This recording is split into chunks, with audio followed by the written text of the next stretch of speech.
लोगों को एक बात और कह दूं, जब जब रामायण में एक बार आया है या भागवत में एकदा, तो आप समझ लो कोई ना कोई बड़ी बात है। एकदा आप एक बार उठा लेना, कोई ना कोई बात है। एक बार भूपति मन माही, एक बार करतल कर वीणा, एक बार जननी हनवाई, कहीं ना कहीं कोई बहुत बड़ी बात है। तो तुलसी बाबा लिख रहे हैं,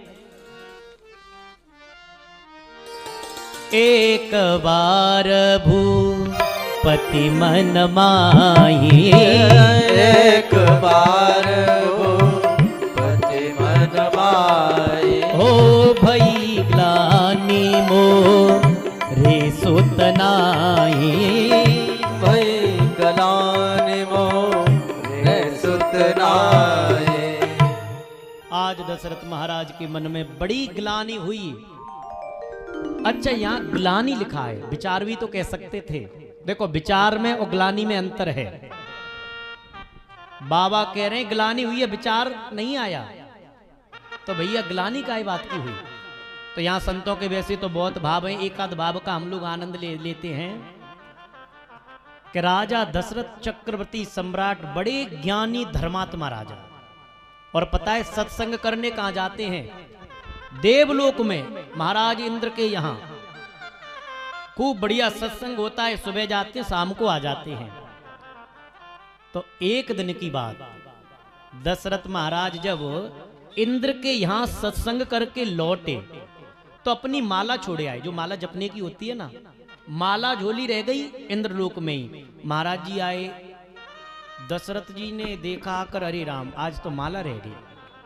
लेकिन भाई भजनानंदी हैं, भजन करते हैं, सोचा कोई बात नहीं, ले आते हैं।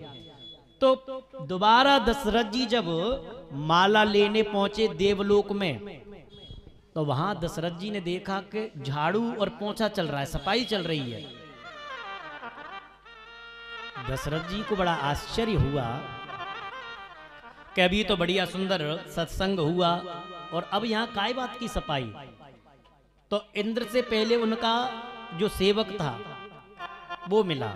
अब वो नहीं जानता ये दशरथ जी हैं। दशरथ जी बोले, भैया ये बताओ, ये सफाई काय बात की है, क्या हो गया यहाँ? अब भैया उसे तो पता नहीं सेवक को कि ये कौन है।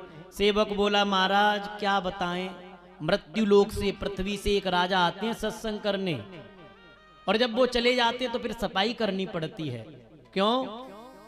वो बोला, क्या बताएं, वो निपुत्री हैं, उनके संतान नहीं, और जब वो चले जाते हैं तो फिर सफाई करनी पड़ती है। आज बात दशरथ जी के हृदय को पार कर गई। एक बार भूपति मन माही, भई ग्लान, इस बात की ग्लानी को हो इतना अभागा में कि जाने के बाद सफाई होती है। और दूसरा भाव संतों का,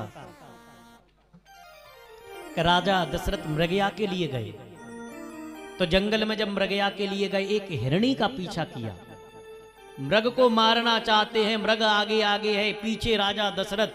जब मृग थक गया तो हिरणी वहीं रुक कर खड़ी होकर हाथ जोड़कर बोली, महाराज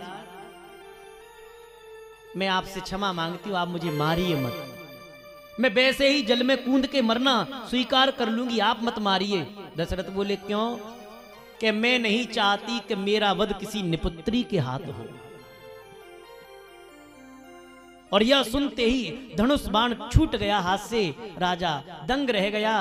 भई ग्लान मोरे सुत, अब तो महाराज सोचने लगे, अविरल अश्रु की धारा है, मन में संकोच, हृदय में कष्ट, और जब भी जीवन में दुखी हो, कष्ट हो, तो कहीं मत जाइए, एक ही मार्ग है, वो है गुरु का घर। देखो, जीवन में कष्ट आए, दुनिया को बताओगे, हो सकता है कोई आपकी मजाक भी बनाए, लेकिन गुरु मार्गदर्शक होता है। गुरु जानते हैं आप लोग गुरु शब्द का अर्थ? गुकारस स्वंधकारस्य रुकारस तेज उच्चते, कि गुरु वो होता है जो आपके अज्ञान रूपी अंधकार को दूर करके ज्ञान का दीपक जला दे, आपके कष्ट को दूर करके सुख का दीपक जो जला दे। तो दशरथ जी ने क्या किया? गुरु ग्रह गयो तुरत महिपाला, चरण लाग कर विनय विशाला। प्रणाम किया गुरु जी को और पूरी बात बता दी गुरुदेव।